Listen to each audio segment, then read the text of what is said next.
महाराष्ट्र की राजनीति इन दिनों बड़े उथल पुथल के दौर से गुजर रही है। बुधवार को महाराष्ट्र विधानसभा के स्पीकर राहुल नार्वेकर ने साफ कर दिया कि शिंदे गुट ही असली शिवसेना है। फैसले को लेकर खूब हंगामा हो रहा है। उद्धव गुट अब फैसले के खिलाफ सुप्रीम कोर्ट जाने की तैयारी में है। अब अगला फैसला एनसीपी को लेकर है। एनसीपी किसकी है, शरद पवार की या अजित पवार की? सुप्रीम कोर्ट के निर्देशों के अनुसार 31 जनवरी तक इस पर फैसला होना है।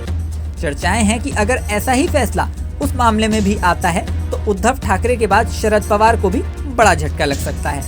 एनसीपी को लेकर क्या कयास हैं आपको बताएंगे, लेकिन उससे पहले शिवसेना के बारे में हुए फैसले को विस्तार से जान लेते हैं। 21 जून 2022 को शिवसेना 2 गुटों में बंट गई थी। एकनाथ शिंदे 40 विधायकों को लेकर बीजेपी के साथ चले गए।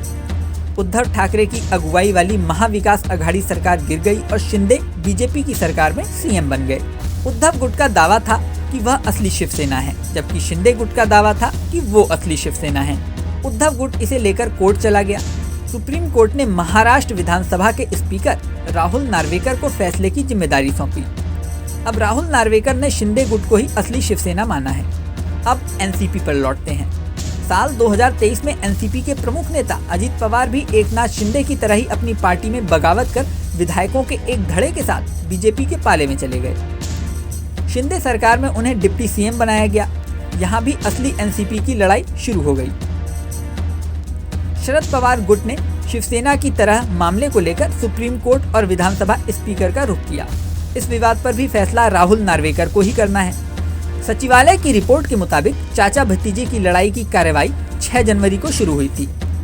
उम्मीद जताई जा रही है कि 18 जनवरी या उससे पहले दोनों पक्षों द्वारा मामले से जुड़े गवाहों और एफिडेविट को पेश किया जाएगा। 20 जनवरी तक दोनों पक्षों के गवाहों और एफिडेविट को क्रॉस एग्जामिन किया जाएगा।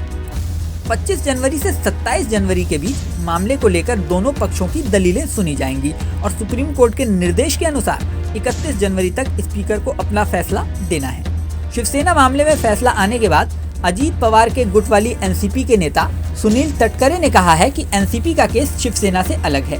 इस केस में व्हीप की वैधता को लेकर सवाल है कि क्या प्रतिद्वंदी गुटों द्वारा जारी की गई व्हीप कानूनी रूप से मान्य थी या नहीं। उन्होंने कहा, एनडीए की एक बैठक में भाग लेने के बाद हमारे खिलाफ अनुशासनात्मक कार्रवाई शुरू की गई थी।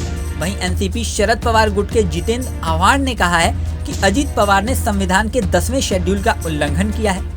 उन्होंने कहा कि अजीत और उनके 8 सहयोगियों ने शिंदे सरकार में 2 जुलाई 2023 को कैबिनेट सदस्यों के रूप में शपथ ली, इसलिए हमने उन्हें 10वीं अनुसूची के उल्लंघन के लिए उनके खिलाफ अयोग्यता की कार्रवाई शुरू की। बता दें कि अजीत पवार गुट ने शरद पवार गुट के जयंत पाटिल, जितेंद्र आव्हाड समेत 9 नेताओं को अयोग्य घोषित करने की मांग की है, जबकि शरद पवार गुट ने अजीत पवार समेत 39 नेताओं को अयोग्य घोषित करने की मांग की है। अब देखना होगा कि एकनाथ शिंदे की तरह ही अगली बार भी स्पीकर का फैसला बीजेपी के साथी अजीत पवार के पक्ष में जाता है या फिर बाजी शरद पवार गुट के हाथ में लगेगी। इस वीडियो में फिलहाल इतना ही। जल्द ही नया वीडियो लेकर आपके सामने फिर आएंगे। बने रहें न्यूज़ नेशन पर।